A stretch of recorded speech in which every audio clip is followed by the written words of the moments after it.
EPAWA meteorologist Bobby Marchich here with your outlook for October 28th, 2021. We have another system coming into the region that we're going to have to cover in this video, and I have a lot of information for you with that particular system that will be coming in tomorrow, and some lingering effects into part of Saturday at the very least, and we'll cover that here in this video. Today's video forecast for Thursday is sponsored by North Penn Car Wash in Lansdale, Montgomery County, Pennsylvania.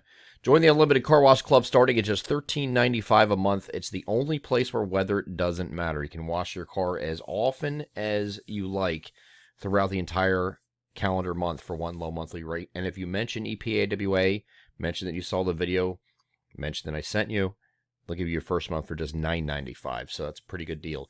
Again, that's North Penn Car Wash at 986 Sumneytown Pike in Lansdale, proud sponsors of the Thursday video forecast. So we have a mostly sunny day today. We're in between systems. We had a pretty nice day yesterday, a little breezy. Today the breeze goes away, and we just have mostly sunny skies and similar temperatures to what we saw yesterday. 60 to 64 is the spread in temperatures today with those mostly sunny skies. And then when we get it overnight, the clouds are going to increase. No precipitation overnight. This system out here is in the Midwest, is going to be moving toward the Tennessee and Ohio valleys, okay? And it's going to have... It's going to become a vertically stacked low. We're going to have a cutoff upper level low involved with this as well. So this gets cut off from the flow, the overall flow from the jet stream, north and south jet stream, northern and southern jet stream. The low pressure center is going to become vertically stacked and vertically aligned with an upper level low above it. So this is going to keep the primary low here in this region stronger. And even though a secondary is going to try to pop like it did for this past week's, for the earlier in the week nor'easter, it probably won't do that this time because this is going to stay strong.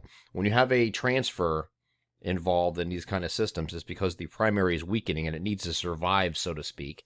And it'll transfer its energy to an offshore low where that will take over and run over the warm waters in the Gulf Stream and blow up, right? So I don't think we're dealing with that. We're not dealing with that. This is the primary low. There will be a low-level jet that is going to be co-located with this outer band here, if you will. It's going to move through our area. That's going to give us our rain. Now, there's some source, for whatever reason, the National Weather Service forecast offices are very, very aggressive with rainfall with this. I don't see it, okay?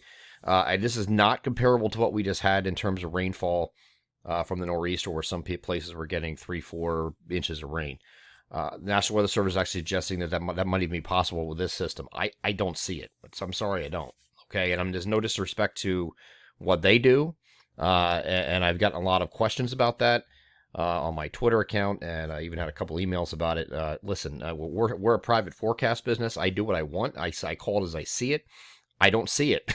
It's as simple as that. We are going to get rain out of it, and a decent amount of rain, but just not that to that level. I think we're dealing with a lot of half-inch to an inch type rain amounts across the region, and there'll be a few areas, just a few areas in isolated cases that will get slightly over 1 inch, but not this 2 to 4 stuff. I'm not sure where they're getting that from. So this band is going to move through. Mainly, well, it's going to actually start. I'll show you the radar, or the simulated radar from the NAM here in a second. There in our far southwestern areas, this might start off here in the morning already on Friday, and it's going to work its way slowly northeastward and push through our region by late evening, okay, on Friday night. So this is a shorter duration than what we had that we were dealing with before with this nor'easter, which went pretty much 24 hours, right? So it's a shorter duration of time that we're dealing with the rain with this. And then let me get over the NAM here. I'll show you what I'm talking about. Here is the look at 9 o'clock. You see some showers coming in our far southwestern areas. That is going to move off to the north and east. Start off with showers at first. Here's noon. It didn't really make much progress from 9 o'clock to noon. But it starts moving northeastward. And as it does so, you get some showery weather during the day.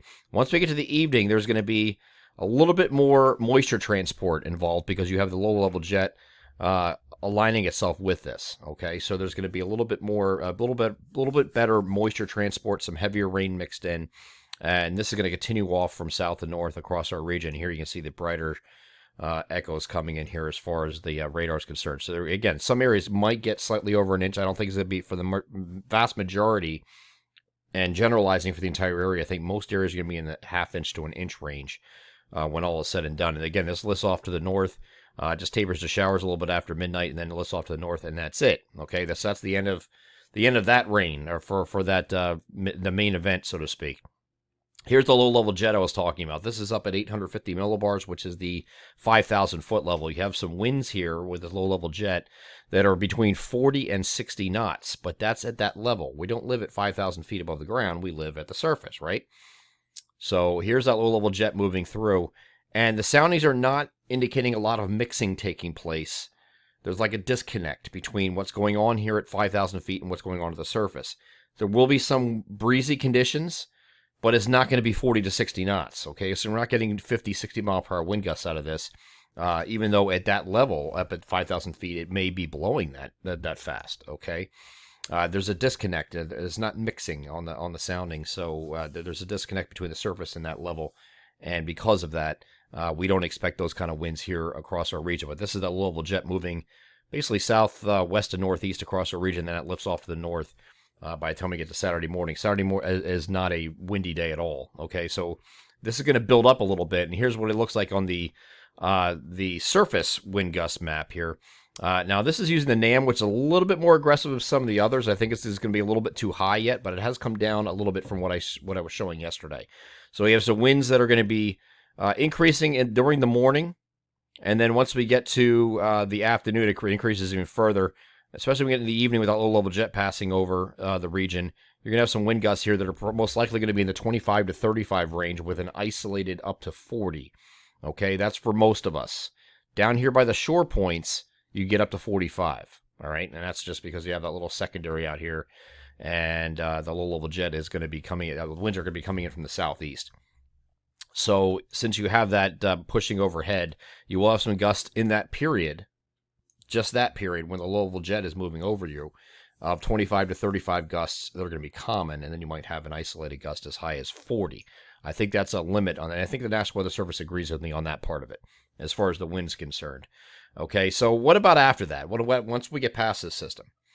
Well, what's going on for Saturday? Because I know some people have trick-or-treat night scheduled for Friday night. They're like, okay, well, what about they reschedule for the next day for the rain date? Is that going to be rained out too? Well, this is looking at the morning of the max range of the 3-kilometer NAM. You see this little bit of showers is down here by the Delmarva. 12-kilometer NAM has that as well. Watch what this does as it moves through the course of the morning. Here is 8 a.m., here's 11 a.m., here's 2 p.m., and then after that, all the light shower activity is confined out here to parts of northeast and central PA, okay? And that's it. So these areas down here in our populated areas anyway, it looks like it wants to shut off.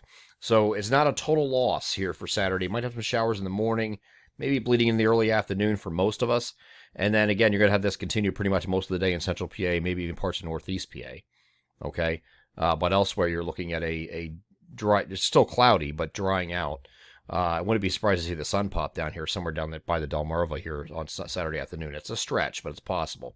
Okay, so we'll revisit Saturday once we get a little bit close, another day on that, to see where we're trending going forward. But the global models are doing the same things. You're going to Saturday have some showers here Saturday morning, and then the afternoon, it just has the activity confined to basically central PA and parts of northeast PA, and you see there's not anything going on further south and east from there in our populated regions. So it's starting to dry out a little bit. And once we get to Sunday, we're going to have it mostly cloudy in the morning, then decreasing clouds, becoming partly cloudy in the afternoon.